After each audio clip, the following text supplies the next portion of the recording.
ನಮಸ್ತೆ. ಸರೋಜಾ ಶ್ರೀ ಶಿವಶಕ್ತಿ ಯೋಗ ಕೇಂದ್ರ, ಬಿನ್ನಿಲೇಔಟ್, ಅತ್ತಿಗುಪ್ಪೆ, ಬೆಂಗಳೂರು. ಈಗ ಉಪವಿಷ್ಟ ಕೋನಾಸನ, ಸ್ಟ್ರೆಚಿಂಗ್ ಆಸನ ಮಾಡಿ ಕಾಲು ದೂರ ಮಾಡ್ಕೊಳ್ಳಿ. ಎರಡೂ ಕಡೆ ಕೈಗಳನ್ನು ಸ್ಟ್ರೆಚ್ ಮಾಡಿ ತೊಡೆಯ ಭಾಗದಿಂದ ಎಳಿತಾ ಬರಬೇಕು. ಬ್ರೀದ್ ಇನ್ ಒಂದು ಕಡೆಗೆ, ಬ್ರೀತ್ ಔಟ್ ಇನ್ನೊಂದು ಕಡೆಗೆ.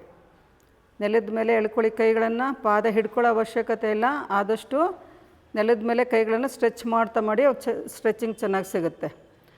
ಸಾಕು. ಇವಾಗ ಹಾಗೆ ಕೈಗಳನ್ನು ನೆಲದ ಮೇಲೆ ಇಟ್ಬಿಟ್ಟು ಮುಂದಕ್ಕೆ ಹೋಗಿ. ಕೈ ನೆಲದ ಮೇಲೆ ಇಡಿ. ನಿಧಾನ ಮುಂದಕ್ಕೆ ಹೋಗಿ.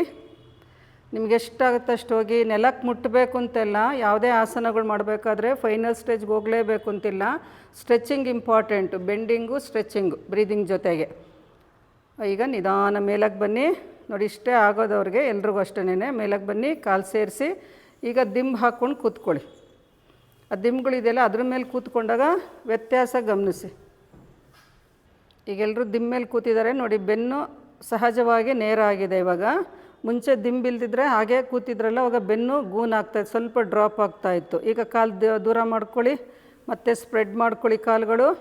ಈಗ ಅದೇ ಥರ ಕೈಗಳನ್ನು ಸೈಡಿಂದ ಸ್ಟ್ರೆಚ್ ಮಾಡಿ ತೊಡೆಯ ಮೂಲದಿಂದ ಎಳಿತಾ ಬನ್ನಿ. ಕೈಗಳನ್ನು ಬೆನ್ನೇರ ಮಾಡಿಕೊಂಡು ತಲೆ ಎತ್ತಿ ಹೋಗಿ ಸೈಡ್ಗೆ ಹೋಗಬೇಕಾದ್ರೆ ಮಾಡಿ. ಎರಡೂ ಕಡೆಗೆ ಹಾಗೆ ಬ್ರೀದ್ ಇನ್ ಒಂದು ಕಡೆಗೆ, ಬ್ರೀದ್ ಔಟ್ ಇನ್ನೊಂದು ಕಡೆಗೆ. ಚೆನ್ನಾಗಿ ಸ್ಟ್ರೆಚ್ ಮಾಡ್ಕೊಂಡು ಮಾಡಿ.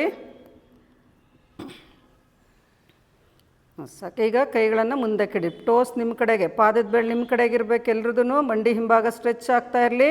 ನಿಧಾನ ಮುಂದಕ್ಕೆ ಹೋಗಿ. ಹೈಟಲ್ಲಿ ಕೂತಿದ್ದಾರಲ್ಲ ದಿಂಬ ಮೇಲೆ, ಇವಾಗ ವಿತೌಟ್ ಸಪೋರ್ಟಲ್ಲಿ ಮಾಡಿದ್ರಲ್ಲ, ಮುಂದಕ್ಕೆ ಅಷ್ಟು ಹೋಗೋಕ್ಕಾಗಲ್ಲ. ಯಾಕೆಂದರೆ ಕಾಲು ಚೆನ್ನಾಗಿ ನೇರ ಆಗ್ತಾ ಇರುತ್ತೆ, ಬೆನ್ನಿನ ಭಾಗನೂ ಚೆನ್ನಾಗಿ ನೇರ ಆಗ್ತಿರುತ್ತೆ, ಹಿಗ್ಗುತ್ತೆ ಚೆನ್ನಾಗಿ. ಎಂಥ ಬೆನ್ನು ಸೊಂಟ ನೋವಿದ್ರೂ ಹೋಗುತ್ತೆ ಆ ಸ್ಟ್ರೆಚಿಂಗಲ್ಲಿ, ವಿತ್ ಸಪೋರ್ಟಲ್ಲಿ ಮಾಡುವಾಗ. ಯಾವಾಗಲೂ ಹಣೆ ತಾಕಿಸ್ಲೇಬೇಕು ಅಂತಿಲ್ಲ. ಮನೇಲಿ ಮಾಡೋರಷ್ಟು ನಿಧಾನಕ್ಕೆ ಮಾಡಿ, ಸಪೋರ್ಟ್ ತೊಗೊಂಡು ಅಥವಾ ವಿತೌಟ್ ಸಪೋರ್ಟಲ್ಲೂ. ಆದರೆ ನಿಮ್ಗೆ ಎಷ್ಟಾಯ್ತು ಅಷ್ಟೇ ಮಾಡಬೇಕು. ಸ್ಟ್ರೆಚ್ ಮಾಡೋಕ್ಕೆ ಹೋಗಬೇಡಿ. ಆಮೇಲೆ ತೈಸೆಲ್ಲ ಪ್ರಾಬ್ಲಮ್ ಆಗುತ್ತೆ. ಮಸಲ್ಸ್ ಟೇರ್ ಆದರೆ ಆಮೇಲೆ ಬೆಡ್ ರೆಸ್ಟಲ್ಲಿ ಇರಬೇಕಾಗತ್ತೆ. ನಿಧಾನ ಮೇಲಕ್ಕೆ ಬನ್ನಿ. ಕಾಲು ಸೇರಿಸಿ clockwise anticlockwise ಮಾಡಿ. ಎಲ್ಲರೂ ಎರಡೂ ಕಡೆಗೆ ರೊಟೇಟ್ ಮಾಡ್ಕೊಳ್ಳಿ. ಎಷ್ಟಾಗುತ್ತೆ ಅಷ್ಟೇ ಮಾಡಬೇಕು. ಮನೇಲಿ ಮಾಡ್ತಿರೋರು ಹುಷಾರಾಗಿ ಮಾಡಿ, ಆರೋಗ್ಯ ಕಾಪಾಡ್ಕೊಳ್ಳಿ.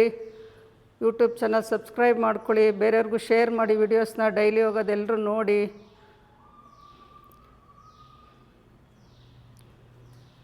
ನಮಸ್ತೆ. ಇದು ಮಾಡೋದ್ರಿಂದ ಮಂಡಿ ಹಿಂಭಾಗ ಚೆನ್ನಾಗಿ ಸ್ಟ್ರೆಚ್ ಆಗೋದ್ರಿಂದ ಮಂಡಿ ನೋವು ಕಡಿಮೆ ಆಗುತ್ತೆ. ಎಲ್ಲರೂ ಉಪಯೋಗ ಪಡ್ಕೊಳ್ಳಿ.